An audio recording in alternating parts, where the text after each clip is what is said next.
Setengah ulama kata, Imam Ahmad kata tu muka dia Nabi. Betul lah. Kita bila kita marah belum tentu lagi kalau kita kecek tu jadi betul, keputusan kita tu betul. Jadi ulama lain kata itu terpulang. Kita tak boleh kata pukul umum gitu selalu. Jadi marah tak boleh tu marah setara mana? Payah juga tu. Marah setara mana? Jadi kalau marah sikit-sikit, yang kira-kiranya tidak akan mempengaruhi keputusan dia lah. Tak apalah. Begitu juga Ibnu Umar, Nabi SAW marah juga. Ini menunjukkan bahawa Nabi ni dia ada marah juga. Dia ada marah juga. Dan marah ini sesuatu yang perlu. Bukan kata Nabi SAW ajar suruh sabar, suruh gitu-gini, biar kita tak ada marah langsung. Itulah orang yang moleknya. Tidak. Bahkan dia sendiri pun ada. Padahal mana lagi orang yang sabar lebih pada dia. Tapi dia pun ada marahnya. Sebab marah tu sendiri perlu. Tuhan buat marah tu perlu. Supaya cemburu perlu. Takut perlu. Takut apa tu? Kita tak boleh nak buat langsung. Tak boleh. Cuma kita kawal dalam batas-batas. Dia baru jadi molek. Jadi hak ni kita sudah jumpa dah dalam bab bercerai ni. Jadi ni orang panggil talak bid'i ke apa tu. Jadi talak sunni lagu mana sudah kita bincang dah di dalam bab cerai dulu. Mak sini nak ceritanya kau dia, iaitu Nabi sallallahu alaihi wasallam marah. Bab man ra'a lil qadi an yahkuma bi ilmihi fi amri an-nas idza lam yakhaf adh-dhunun wat tuhmah. Ini bab orang yang berpendapat. Ada orang yang berpendapat bahawa qadi, hakim boleh memutuskan berdasarkan pengetahuan dia berkait dengan hal ehwal orang ramai ni. Jika dia tidak bimbang, akan timbul prasangka dan tuhmahan. Kalau tak ada timbul lagu tu, tak apa. Buat keputusan tu tanpa ada saksi, dia berdasarkan hak dia tahu, tak apa.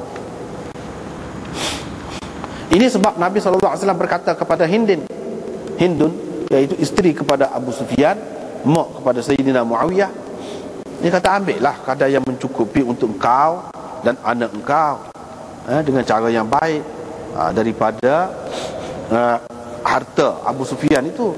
Ini apabila keadaannya maklum dan masyhur. Imam Bukhari kata ini apabila keadaan tu maklum ataupun masyhur, bolehlah lagu tu. Jadi orang yang mengatakan qadi, hakim boleh memutuskan berdasarkan apa yang dia tahu tentang hal ehwal kan. Dia pegang dengan hadis ni. Tidak kata setiap perkara kalau masuk mahkamah kena orang mari bukti, saksi, semua perkara walaupun orang tu kita kenal dah. Ni macam sini Hindun ni, Nabi SAW tahu dah dia adalah isteri kepada Abu Sufyan. Dia tidak tanya, yang mu kata mu nak ambil sebanyak sekian-sekian ni, salah ke kalau saya ambil daripada Abu Sufyan gini-gini? Mu tu isteri dia, buktikan dulu mu tu isteri dia. Buat mari saksi, mu menikah bila? Ada ke lagu tu? Tak ada. Dia tak ada kata lagu tu. Muka maklum dah kan? Ini isteri dia, maklum. Tak perlu tanya lah, tak perlu tanya saksi. Mu menikah, bahawa mu ni bini dia ke? Tak perlu dah. Kalau kita sudah maklum, hakim sudah maklum dah, ni anak dia, tak perlu tanya. Kamu ada bukti bahawa kamu ni anak dia, nak dapat pesaka ni, kif pesaka ni, tak payahlah dah orang kampung dia tahu dah ni. Budak ni anak kepada si mati tu, tak payah tanya tu, rugi masa. Artinya hakim boleh menggunakan cara-cara yang mudah ringkas. Sekiranya benda tu tak perlu dibuktikan. Kalau tak ada prasangka. Tapi kalau ada prasangka, ada boleh timbul tumahan apa-apa, tak boleh. Kena biar jelas belaka. Kalau tak ada apa-apa prasangka dan tumahan yang mungkin timbul, tak apa. Kalau ada, tak boleh. Itu maksud Imam Bukhari. Jadi Hindun itu sebab maklum dah, semua tahu belaka masyhur dah, sebab tu dia tak tanya. Kira-kiranya kalau tidak jelas, dia akan tanya. Kira-kiranya begitu Imam Bukhari simpulkan.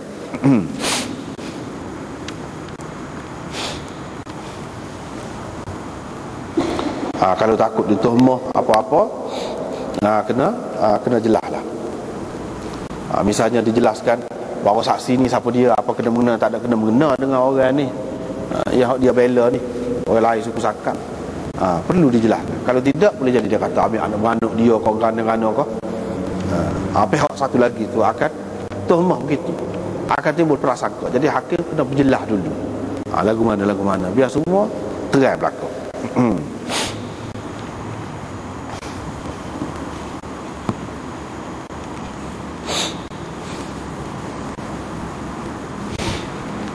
Dalam hasyiah nombor 4 ni dia kata, Imam Bukhari isyarat man ra'a.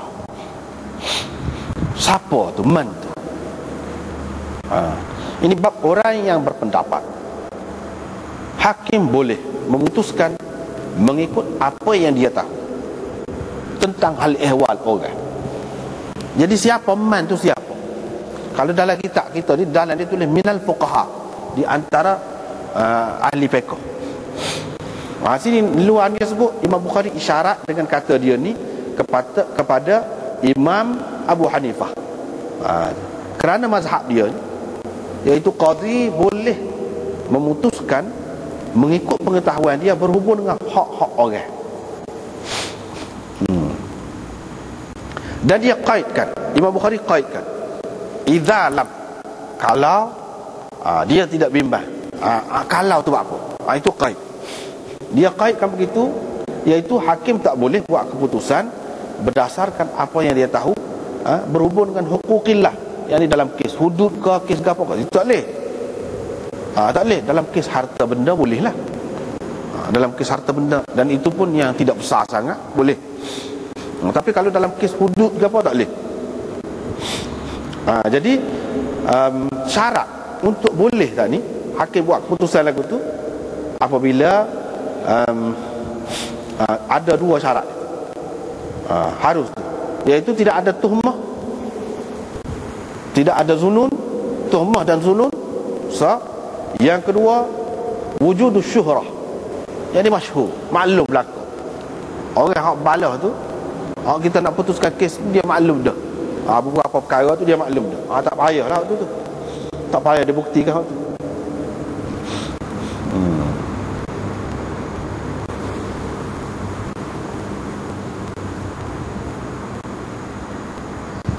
Tetapi mengikut Malik dan Ahmad, dia mengatakan hakim tak boleh buat keputusan berdasarkan apa yang dia tahu sama sekali, sama ada berhubung dengan hak Allah ataupun hak manusia, tak boleh. Dia mau ni kata. Jadi Imam Bukhari nampaknya dia sokong hak ni,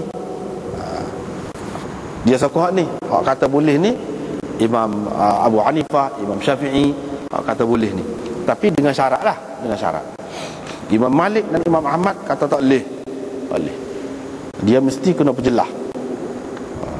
Sebab kita tak tahu dia timbul prasangka atau tidak timbul. Boleh jadi bagi kita tidak ada apa masalah dah, bagi dia kena jelas berlaku. Maknanya tugas hakim ni beratlah. Banyak perkara yang dia perlu jaga, perlu jaga. Jangan sampai menimbulkan zunun dan tuhmah, jangan sampai lagu tu. Sebab apa? Sebab kalau dia silap, orang akan nampak lemahlah hukum Islam, lemahlah hukum Islam. Dan orang nampak hukum Allah SWT yang dikatakan membawa keadilan tu mana adanya. Dia akan jadi kenyaya pula. Dia akan jadi gitu. Sebab tu kena jaga.